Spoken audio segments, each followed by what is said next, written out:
Oke. Wah, zonanya udah kelihatan juga, Ge. Predik, Ge. Gua dulu apa lu dulu nih? Dulu aja. Punya cita-cita menjadi pro team. Itu Atau pro cukup deep player. juga sih. Karena berbicara pro player ini levelnya kan kita bingung ya. Apakah PMGC saja kah? Nggak saja juga sih. Nggak gampang sampai PMGC. Tapi apakah berpuas diri berlari tunggang langgang menuju ke arah bagian zona juga. Kagendra dengan kemenangan satu eliminasi tadi membuat mereka bisa reset situation. Tapi lihat, the third party master RRQ sudah datang juga dari bagian lower ground. Bagian utara agak ke kiri ini agak cukup padat. Tapi di mini camp ini ada fight yang cukup pecah juga dari Bigetron Red Villains menghadapi tim lainnya. Dan bahkan satu persatu dan mulai tumbang. Di tempat lain ada Akainu juga yang melakukan fight. Ternyata BTR sedang melakukan fight dengan Voin Esports. Wah. Tapi kita akan berfokus dulu ke arah tim Kagendra. Udah tinggal nyari daibot aja sebenarnya. Tapi dari tim BTR pulang ke lobby. Oh my god, mereka harus puas di posisi ke-13. Javos, dan Javos ini bahaya juga untuk ARF karena yang kemarin ngegangguin ARF adalah Javos dan circle-nya. Waduh. Wah, pick me, Ge. Belum tentu, bro. Enak nih. Belum tentu, bro. Kalau semuanya datang ke pick me juga pick me bonyok, bro. Iya juga sih. Soalnya bootcamp itu sebagaimana gua katakan di PMPL tuh kayak Bandung. Bootcamp itu kawah. Jadi sekitar itu high ground semua. Kalau dia nggak cepat bergerak, terlalu leluasa ngelut, nah ini malah bahaya buat tim pick me gitu loh. Iya, karena di berbagai arah banyak penyerangan ya. Betul. Banyak penyerangan. Tim bawah dan Genfos, Genfos juga belum main ya, karena memang mungkin ada kesibukan tertentu.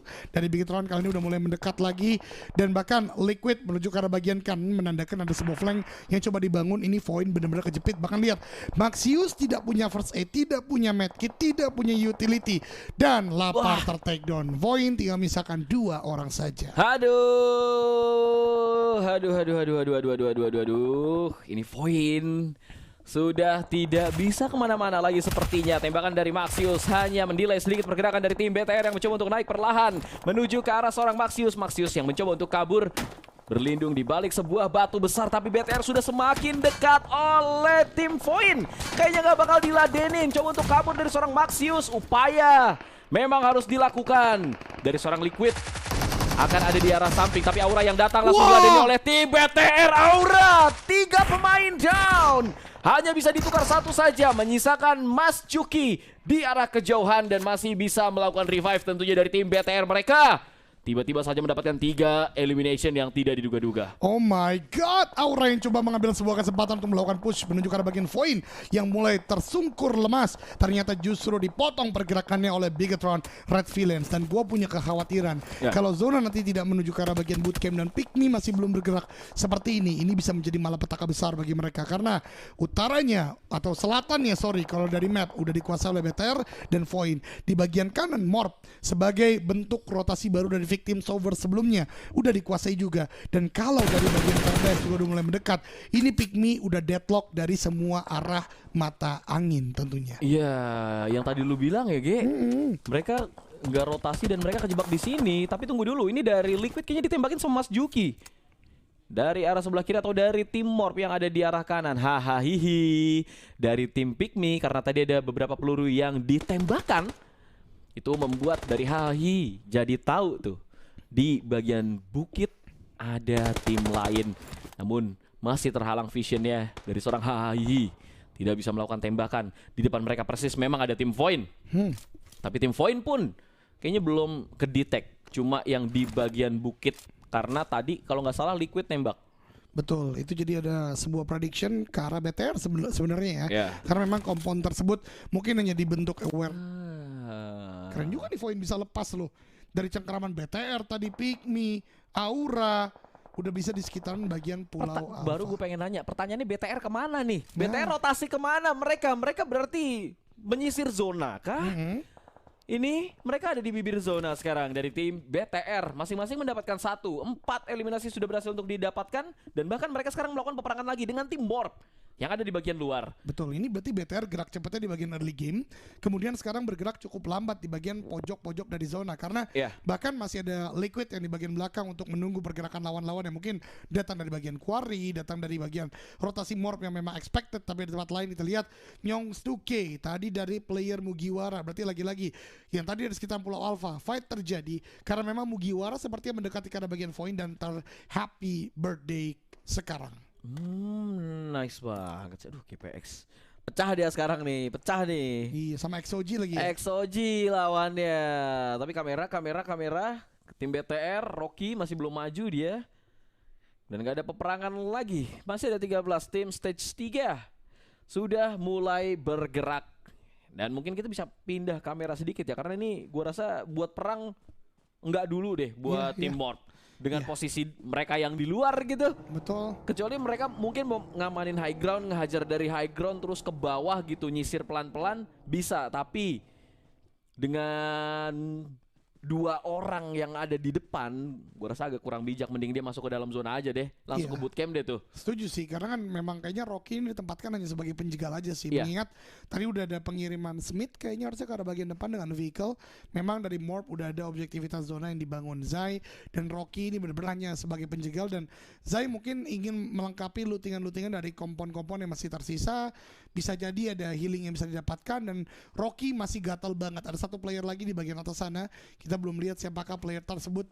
Apakah Frenzy? Harusnya sih Frenzy, karena Zai dan Smith udah punya kegiatan masing-masing. Betul, Frenzy di bagian atas, mereka hanya ingin mencoba melakukan pemotongan. Tapi Rosemary, the last man standing, akhirnya melakukan tembakan ke arah bagian ARF. Tapi untuk berapa lama waktu itu bisa terlaksana? Karena itu mungkin Rosemary dalam upaya masuk dalam zona kan. Tidak ada healing yang dilakukan oleh undercover. Mungkin mereka tadi nggak sempat untuk melakukan loot secara maksimal karena berhadapan dengan GD juga. Dan ini yang akan menjadi fight yang sangat menyakitkan, karena mantan tim ada di bagian belakang juga, yaitu Bigetron, Red Villain, bahkan PJV tidak berhasil untuk menumpahkan undercover dengan cepat dan hanya menyisakan Red Face seorang diri di air. Gak bisa melakukan apa-apa saat ini remote. Waduh, posisinya Red Face nggak bisa buat melakukan revive sih kalau menurut gua.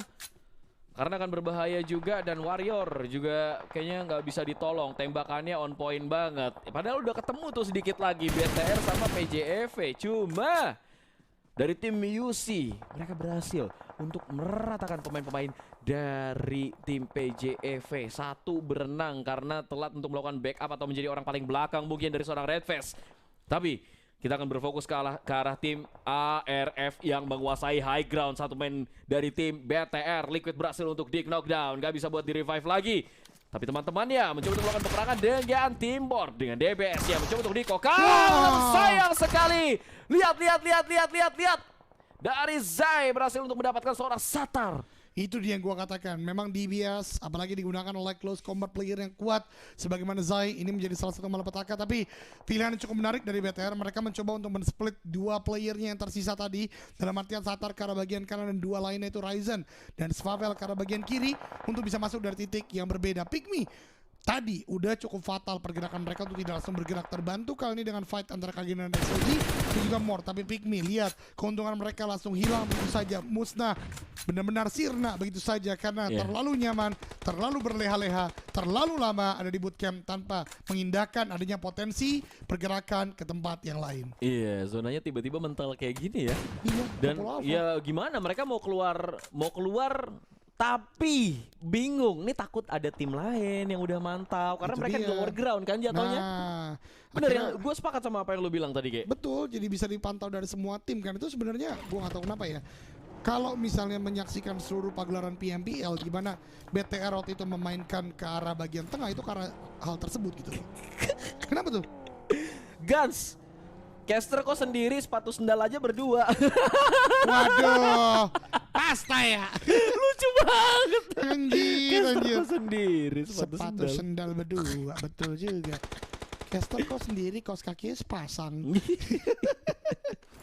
Caster kok sendiri, situ orang pepeci. Iya.